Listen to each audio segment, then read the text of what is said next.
Kyren, congratulations. How would you assess the match? Obviously a potential banana skin avoided. I think that's the best way to sum it up. I was on probably a bit of a hide into nothing playing Scott, who's a debutant. Firstly, I'd like to say I thought he handled himself very well. Was very professional. I'm sure he'll be back here again in many years to come. I think with the same sort of age. So for me, obviously very pleased to get the win and on to round two. Could you sense, he talked about his nervousness in the first session, could you sense that from him? Yeah, definitely. I could definitely sense it, and sometimes it can sort of affect your game. You maybe over try because you've got to try and get a substantial lead together. It was sort of a reoccurring pattern throughout the match. We sort of looked like we were going to get in and win the frame, and maybe make a little mistake and nick one off each other. Just thankfully for me, I nicked a few more than him. And how would you assess your own performance throughout the match? I felt really, really good. I've been practicing very hard. It's been difficult for me this time around, being the last of the first rounds. You look over the other table and Mark Selby's starting his second round match, so it's really strange for me. I've normally played over the weekend in the first round. I've not really felt a part of the tournament, but obviously now I'm in round two, I feel like I'm amongst it now. Because, as you say, you got through quite comfortably in terms of the scoreline, but we could see some of your frustrations throughout the match. Was that with anything in particular, or...?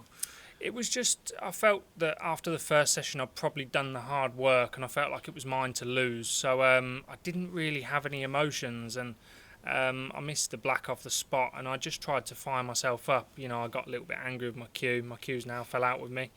And it's just sometimes you need a little bit of emotion just to try and spur your performance on, and different players channel it in different ways. I don't really want to go down that route again because I love my cue. Is it walking wounded, or is it fine? No, it's fine. It's fine, thank God. But in terms of, you say you've had to wait a while and you found it quite difficult. Do you now feel you're in the tournament and you can get on a roll? Yeah, definitely. The cloths were changed. I think today or last night. So the table played completely different today, so that was difficult to get used to. There were quite a few big bounces, and the pockets were slightly more generous than yesterday. So it's nice to now be a part of it, and feel like I've got a bit more used to the conditions. And have you been watching much of the tournament so far? Have you just been practicing on your own game and not really following it too much? I love my snooker, so I've been tuning in. I've been watching bits and bobs. Like I say, it's more just to sort of feel like I'm a part of it. I've been floating around the Crucible and trying to get as much practice in as possible. It's turning out to be quite an interesting tournament. And what did you make of Ronnie O'Sullivan going out? A couple of other seeds have gone out as well. Does that kind of open the door? Does that put any more pressure on you, or is it one at a time? It's just nice of Ronnie to give us all a chance for once. Listen, every player that's in this tournament is more than capable of beating each other. It's just who turns up on the day.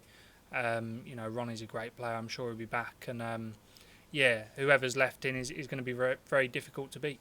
You mentioned difficult. Round two probably doesn't get any more difficult over recent years to play Barry Hawkins at the Crucible.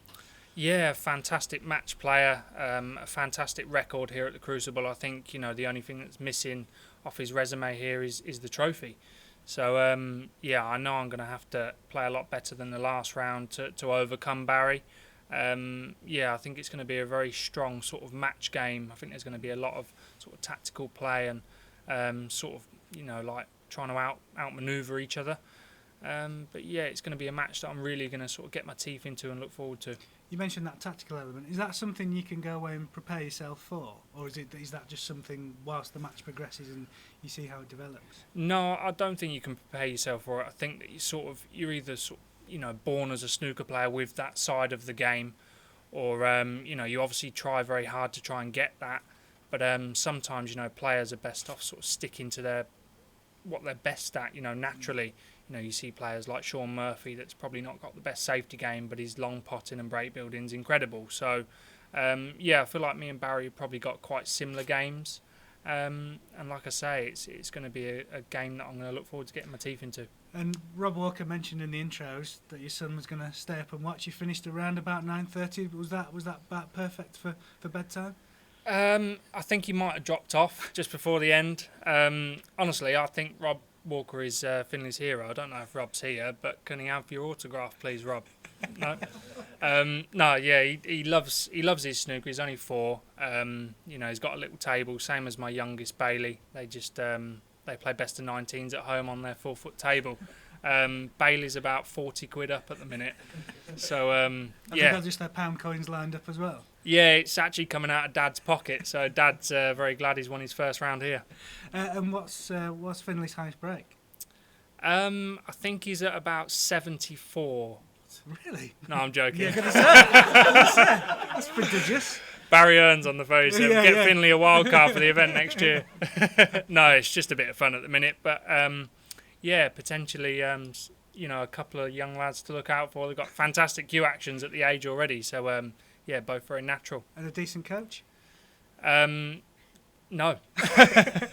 No, I just want them to enjoy it. I'm not going to get too full on. They're both very young, and like I say, they enjoy watching it, and it's just all good fun at the minute. Well, we'll try and sort out Rob Walker's autograph if we can stop the hordes getting to it first. Thank you very much. Cheers. Cheers. Going back to what you said earlier, do you think the organisers should try and do something about that overlap between the first round and the second round? Because it does seem bizarre, doesn't it? You've got different stages at the same time. Yeah, it's really strange. I was actually speaking to Jack Lazowski this morning, and he started after me but finished before me, and that was very bizarre. I don't know how the sort of structure is set out, but yeah, it's not great.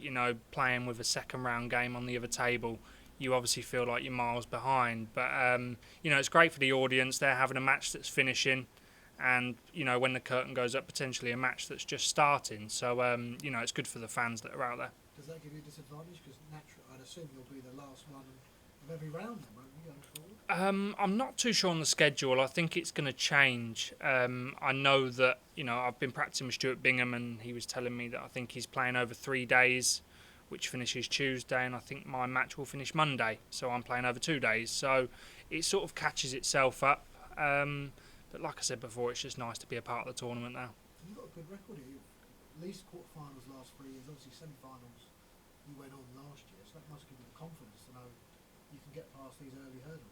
Yeah, definitely. I feel like I'm sort of, slowly building. I came here as a debutant, didn't sort of handle it very well, but after that I've slowly been progressing. I think I had a last 16, back-to-back quarters, and a semi-final. So, great to be in another last 16, and hopefully more to come.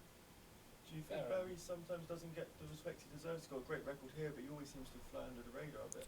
Yeah, I heard a stat that I think Barry's actually got a better win percentage than Selby. But Selby's won 3 world titles, which is incredible. But it just shows how consistent he is here.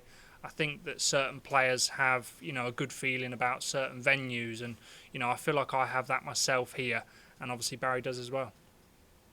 Being the 9th English in the last 16, that sends a message to the world. Yeah, it's obviously a very strong game over in the UK. There's lots of talent, and it'd be nice to see a few youngsters coming through. We've seen a few at the shootout this year. There was a couple of young lads that were coming through that we're all going to sort of keep our eye on. Fantastic for James Cahill to come through. Obviously a young Englishman, beating the number 1 seed. So it's great for the UK. We keep hearing about the Chinese that are dominating the sport, which is fantastic as well, because the sport is obviously growing over there all the time. But it's nice that the lads from here can sort of put up a good fight. Now do you think will be the celebrations in Kettering? They're going to be going absolutely wild. Absolutely. I've heard they've got a double-decker bus out for me for tomorrow. No, can I just say, up the Poppies, they just got promoted.